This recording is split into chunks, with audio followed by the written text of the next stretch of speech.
Siapa di sini yang cita-citanya punya badan mirip seperti Toji Fushiguro? Ini orang statusnya udah cocok jadi karakter MC anjir. Soalnya semua keluarganya klan Zenin punya teknik kutukan sedangkan Toji tidak punya. Ya mirip-mirip kayak anime Black Clover. Asta dia tidak punya sihir sama sekali, tapi semua orang punya. Pokoknya mirip-mirip kayak seseorang yang emang udah di nerf dari lahir, tapi karena perjuangannya dia bisa jadi lebih kuat dari siapapun. Dari segi kehidupan Toji ini udah kayak karakter utama cuy. Sebenarnya siapakah Toji ini? Ada yang mengatakan dia adalah ayah teladan. Oh iya, gue jadi inget dulu ya. Dulu tuh cewek-cewek wibu yang gak tahu ceritanya Toji Fushiguro ngepost foto Toji dengan caption "My husbu", anjay. Emang sih Toji itu ganteng ya. Kekuatan fisiknya impian semua umat. Dari segi tampilan ini panutan semua orang. Toji juga punya julukan yaitu monyet yang membunuh dewa atau pembunuh penyihir. Punya trauma psikologis, rasa tidak aman atau insecure, dan tragedi di hidupnya.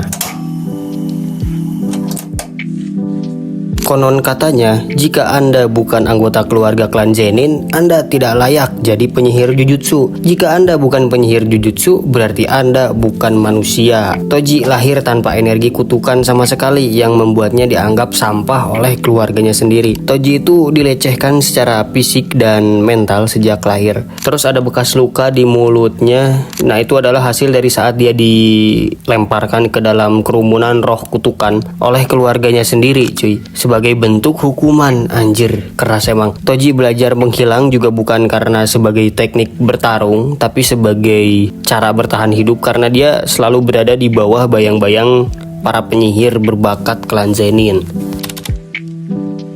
Toji menyebut dirinya sendiri sebagai monyet di depan Gojo dan Geto.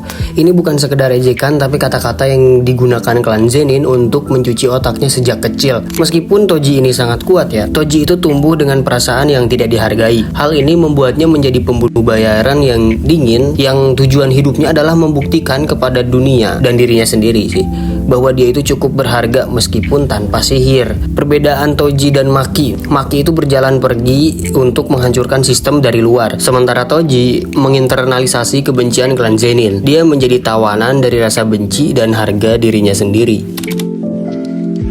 Toji sangat tekun dalam mempelajari mangsanya. Saat melawan Gojo, dia tidak hanya tahu tentang Sick Eyes, tapi dia memahami detail teknisnya. Dia menggunakan rencana yang sangat detail untuk membebani indera Gojo, memaksa Gojo terus menggunakan tekniknya sampai kelelahan mental sebelum akhirnya menyerang. Toji jarang menyebut nama Gojo, dia lebih sering memanggilnya sebagai Sick Eyes. Baginya, mengalahkan Gojo adalah cara untuk mendiskreditkan seluruh sistem jutsu dan klan Zenin yang telah menyiksanya. Saat itu, Toji berhasil membunuh Gojo sementara. Itu seharusnya sudah menjadi kemenangan baginya. Namun, itu tetap tidak bisa mengisi kekosongan di hatinya. Ketika Gojo bangkit dari kematian, Toji awalnya takut, tapi kemudian merasa senang. Dia melihat kesempatan untuk benar-benar membuktikan dirinya dengan mengalahkan penyihir terkuat yang sudah mencapai potensi sepenuhnya. Namun ada kesalahan fatal bagi Toji. Toji biasanya akan lari jika merasa terancam. Dia punya insting pembunuh, tapi kali ini dia mengabaikan instingnya demi harga diri. Dia ingin menghancurkan simbol puncak dunia jujutsu. Inilah momen di mana dia membiarkan hatinya yang terluka, anjay, mengambil alih logikanya. Toji sebenarnya udah sempat berubah setelah bertemu istrinya. Ini ibunya Dontol. Dia melembut, meninggalkan nama klan Zenin dan mengambil nama Fushiguro. Nama Fushiguro itu berasal dari nama istrinya. Namun saat istrinya meninggal, Toji kembali ke kegelapan. Dia kehilangan satu-satunya orang yang membantunya berubah menjadi lebih baik. Dia menjadi apatis, pecandu judi, dan tidak peduli pada moralitas, melakukan pekerjaan apapun demi uang untuk menutupi rasa hancurnya.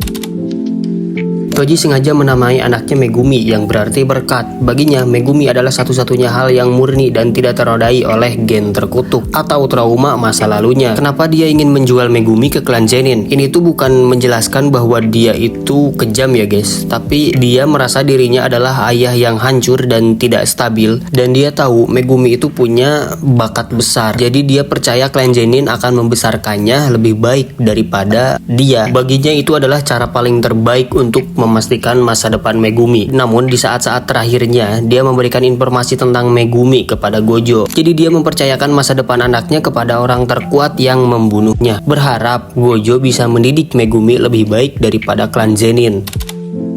Di Shibuya, saat dibangkitkan kembali, Toji mendapatkan kesempatan kedua. Saat dia sadar bahwa Megumi menggunakan nama Fushiguro dan bukan klan Zenin, Toji tersenyum tulus. Dia bangga karena anaknya tetap menjadi berkat dan dia tidak jatuh ke klan Zenin. Toji memilih mengakhiri hidupnya sendiri agar tidak harus membunuh anaknya. Ya, di sini dia mati sebagai ayah yang cukup bangga, bukan lagi sebagai monyet yang pedendam. Sebenarnya cukup kasihan juga hidupnya Toji ini, cuy. Dia itu lahir dari produk sistem Jujutsu. Jadi dia adalah orang yang mencoba melarikan diri dari takdirnya, namun akhirnya tetap menjadi korban dari trauma dan harga dirinya sendiri. Jadi yang salah menurut gua sedikit, Toji salah dikit, tapi yang salah benar-benar salah adalah klan Zenin itu sendiri. Untung aja klan Zenin dibantai sama Maki.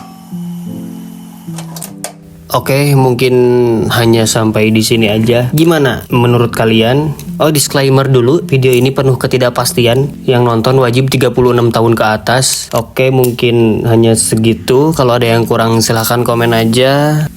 Dadah.